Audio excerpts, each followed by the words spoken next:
Oke, selamat malam. Perkenalkan, nama saya Ipur Rodik Sukmahendranata dari program studi Pascasarjana Ilmu Komputer. Dan pada kesempatan kali ini saya akan membawakan sebuah topik yang berjudul adalah implementasi Internet of Things dalam sistem informasi rumah sakit melalui integrasi artificial intelligence dan juga edge computing seperti itu. Jadi kenapa saya mengambil topik ini? Karena kebetulan saya mendeveloper beberapa SIM RS yang ada di Bali. Jadi saya ingin memberikan sebuah ide yang sekiranya bisa mengintegrasikan IoT dengan sistem informasi rumah sakit dan ini merupakan topik di bidang kesehatan. Jadi yang pertama adalah latar belakang yang eh, saya cari atau saya temukan dari topik ini. Jadi, seperti yang kita ketahui, rumah sakit modern saat ini membutuhkan layanan yang cepat, akurat dan juga efisien, dan juga sistem informasi manajemen rumah sakit atau SIM-RS itu sendiri memang sudah membantu mengelola data pasien, data medis dan juga administrasi, namun masih terdapat keterbatasan terutama dalam hal akses data pasien secara real time.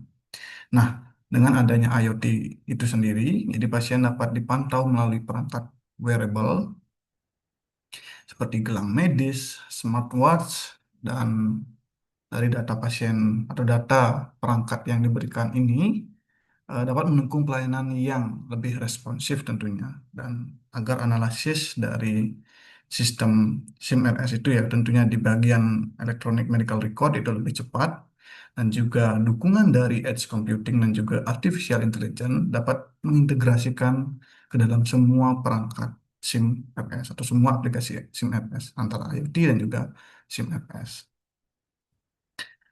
Lalu ada arsitektur sistem IoT di dalam SIM-RS itu sendiri. Di secara sederhana, arsitektur dari sistem dapat dijelaskan melalui yang pertama, yaitu pasien menggunakan wearable device untuk mengukur kondisi vital seperti detak jantung, tekanan darah, kadar oksigen, GCS, dan lain sebagainya.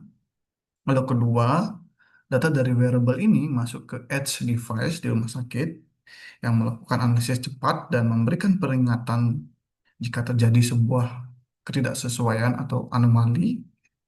Lalu yang ketiga, data diintegrasikan melalui cloud dan SIM-RS sehingga dokter dan perawat dapat melihat melalui dashboard yang sudah disediakan dan juga kita akan mengintegrasikan itu dengan artificial intelligence yang digunakan untuk memberi analisis prediktif dan jaringan 5G tentunya memastikan komunikasi berlangsung secara real time.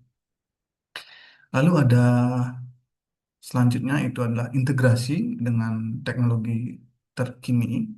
Jadi integrasi IoT ini dengan teknologi saat ini itu sangat penting untuk mendukung integrasi secara optimal.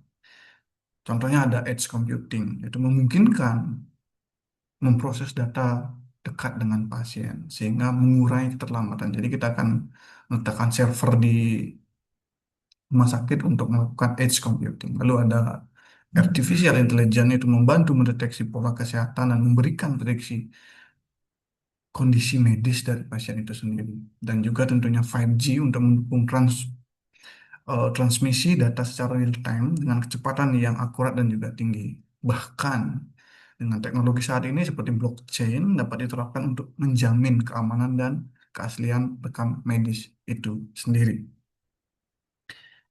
Lalu ada analisis kritis ya, yang dapat saya ambil di sini. Jadi dari sisi kelebihan, sistem ini memungkinkan monitoring pasien secara real time, meningkatkan akurasi diagnosis, serta memberikan layanan kesehatan yang lebih baik. Tapi ada juga keterbatasan yang eh, saya lihat. Jadi antara lain adalah biaya infrastruktur yang cenderung tinggi ya untuk mengimplementasikan ini. Lalu ada tantangan yang muncul mencakup kebutuhan akan standarisasi perangkat IoT medis ya, dan juga keamanan cyber itu menjadi tantangan kami juga dan kepatuhan terhadap regulasi kesehatan yang ada. Dan tentunya ke depan pengembangan dapat diarahkan kepada penggunaan federal learning ya untuk menjaga privasi data serta penerapan konsep rumah sakit pintar berbasis IoT dan juga artificial intelligence. Lalu yang terakhir ada kesimpulan dan juga refleksi. Jadi sebagai kesimpulan, integrasi IoT dengan artificial intelligence, edge computing, dan juga 5G dapat memberikan nilai tambah yang signifikan dalam sistem informasi manajemen rumah sakit. Dan teknologi ini mampu meningkatkan kualitas pelayanan, keselamatan pasien, serta efisiensi operasional rumah sakit. Dan refleksi pribadi saya, solusi ini sangat relevan dalam pengembangan digital health dan juga sesuai dengan pekerjaan saya sehari-hari dalam mengembangkan aplikasi SIM-RS tentunya. Dan saya percaya bahwa penerapan teknologi ini menjadi bagian penting dalam transformasi digital di sektor kesehatan Indonesia. Demikian presentasi saya. Terima kasih atas perhatiannya. Selamat malam dan sampai jumpa dalam penjelasan materi-materi selanjutnya.